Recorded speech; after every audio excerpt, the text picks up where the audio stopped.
तर मित्रांनो, बिग बॉसच्या घरामध्ये नवीन प्रोमो समोर आलेला आहे. त्यामध्ये मित्रांनो, दीपाली सय्यदने राधा पाटीलला सरळ सरळ इथं बार डान्सर म्हणून घोषित केलं आहे. हो तर मित्रांनो, नेमकं झालं असं आहे की जे म्हणजे गोष्टी करत होते सर्वजण मिळून, तेव्हा ते दीपाली सय्यद बोलते की जी लावणी आहे ना, ते आपल्या महाराष्ट्राची शान आहे. आपल्या महाराष्ट्राचा जे मेन डान्स म्हणजे लावणी आहे.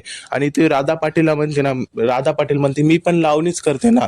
तेवढ्यामध्ये दीपाली सय्यद म्हणते की तू लावणी करत नाहीयेस, तू त्या आपल्या लावणीची बेइज्जती करत आहेस, असं ते दीपाली सय्यदनं म्हणली. तेव्हा मित्रांनो, इथून तो म्हणजे जे राधा पाटीलला खूप वाईट वाटते. ते म्हणते की मी पण लावणीच करत आहे, मी काय दुसरं गलत काय केलो, सर्वांना माझा डान्स पण आवडते.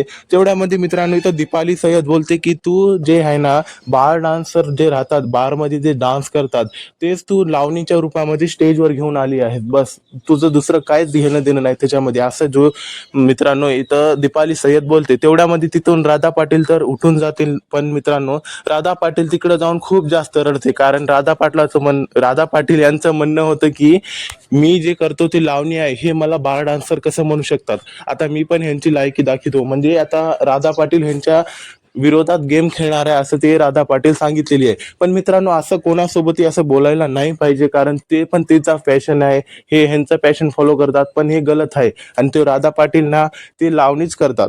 मित्रांनो, तुम्हाला याबाबत काय वाटते कमेंटमध्ये तुमची राय नक्की सांगा. आणि व्हिडिओला लाईक करून चॅनलवर नवीन आहात सबस्क्राईब बी करून ठेवा. भेटूया पुढच्या व्हिडिओमध्ये पुढच्या अपडेट सोबत. तोपर्यंत बाय बाय आणि टेक केअर मित्रांनो.